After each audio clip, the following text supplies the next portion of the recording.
Baik guys, Assalamualaikum warahmatullahi wabarakatuh.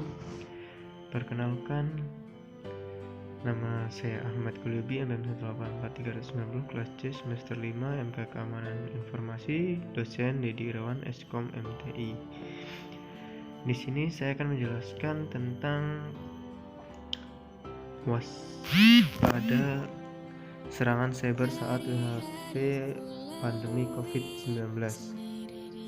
Nah, yang pertama yaitu kita harus memahami terlebih dahulu pengertian serangan cyber menurut Organization of European, di mana yaitu adalah Community Development. Cyber adalah semua bentuk akses ilegal terhadap suatu transmisi data. Itu artinya semua bentuk kegiatan yang tidak sah dalam suatu sistem komputer, termasuk dalam suatu tindakan kejahatan. Sedangkan secara umum pengertian cybercrime sendiri memang bisa diartikan sebagai tindakan kejahatan di ranah dunia maya yang memanfaatkan teknologi komputer dan jaringan internet sebagai sasaran.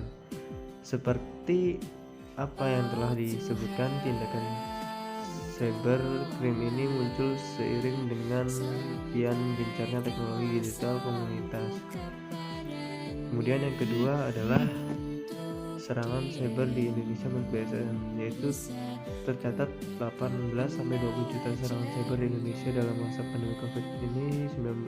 Sasaran peretas adalah perusahaan-perusahaan yang memiliki jumlah pengguna yang tinggi, contohnya Tokopedia ataupun Binika yang mengalami pembobolan data berupa akun email dan kata sandi. Para peretas menjual akun-akun tersebut melalui from dark web.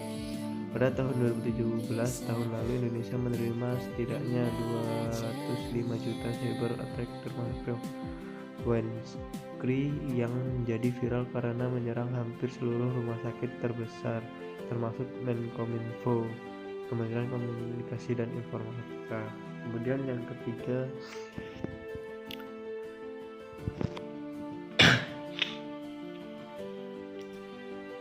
yang ketiga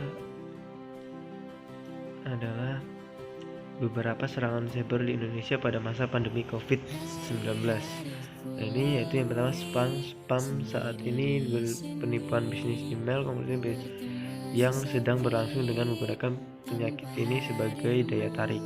Kemudian yang kedua yaitu malicious website. Telah ada peningkatan yang signifikan dalam nama-nama domain menggunakan kata corona yang juga telah diamati oleh Discovery. Para peneliti melaporkan dua situs web yaitu situs antivirus COVID-19 dan coronavirus antivirus yang mempromosikan aplikasi yang konon dapat melindungi pengguna dari COVID-19. Domain terkait virus yang menyimpan file juga jahat juga masih aktif dan mampu mencuri kredensial dan membajak sistem yang terinfeksi.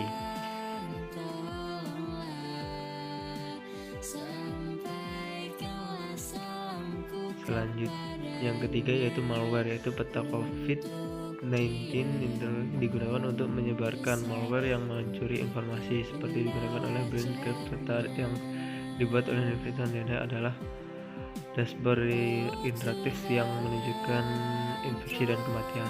Kemudian BEC yaitu serangan bisnis email konkret yang menyebut COVID dilaporkan oleh algoritma cyber intelligence device.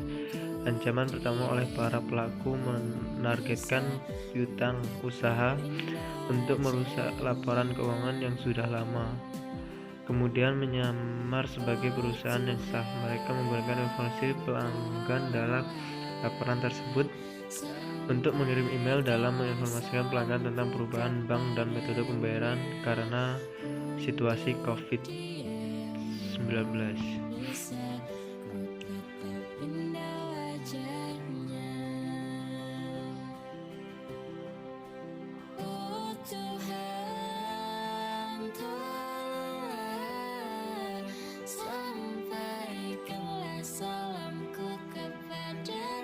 Yang kelima adalah ransomware, yaitu varian ransomware baru bernama coronavirus disebar melalui situs klien palsu, sebuah situs web yang konon mempromosikan optimis sistem. Seperti dilansir Hunter Time, para korban tanpa sadar mengunduh file SK Startup X.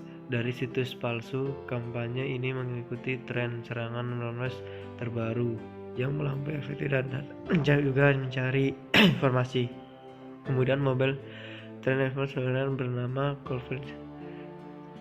Dan yang ketujuh yaitu browser app, yaitu serangan cyber baru telah ditemukan menyebarkan aplikasi info COVID palsu yang diduga dari organisasi kesehatan dunia. Blackpink kemudian melapor bahwa kampanye ini dilibatkan pengaturan di link atau router link untuk meminta browser web untuk menampilkan peringatan dari aplikasi tersebut. Dari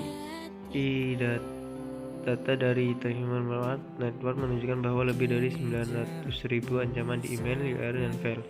Sebagian besar ancaman terkait dengan email spam, dan berikut ini merupakan informasi yang terkumpul dari 1 Januari 2020 31 Maret 2020. Spam email 94,5%, malicious URL 5,0%, dan malware 0,1%. Ada 10 negara teratas di mana pengguna secara tidak sengaja mengakses URL jahat dengan virus COVID atau COVID, yaitu Amerika Serikat 15%, Jepang 13,8%, Jerman 9,8%, Prancis 8,1%, Taiwan 6,2%, Inggris 5,3%, Venezuela 5,1%, dan seterusnya. Kemudian cara mengatasi serangan cyber yaitu jangan klik aplikasi meragukan. Ada banyak aplikasi yang aplikasi baru atau muncul begitu saja di tengah aktivitas online kita. Kemudian hati-hati saat mendaftar akun. Kata legal untuk hati-hati menyampaikan semua data dalam pendaftaran akun. Kemudian lindungi akun dengan baik, yaitu kata dan info oleh GM ini. Jika tangguh maka serangan itu tidak akan tembus. Jika kita menggunakan akun dengan email dan sandi yang baik, maka susah untuk diretas. Kemudian waspada dengan telepon yang meminta data pribadi, karena apabila kita memberikan data pribadi kepada orang yang salah, maka akan terjadi kebocoran data pribadi kita di saat pandemi COVID-19 ini.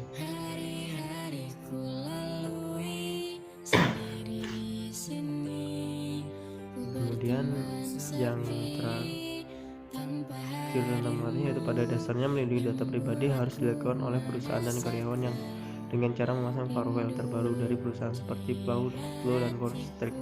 Ini mampu membantu mengamankan data pribadi kita di perusahaan. Teruskan data pribadi ke cloud karena lebih aman dibanding hardware. Nah, itu memang lebih aman. Dan sekian penjelasan sendiri.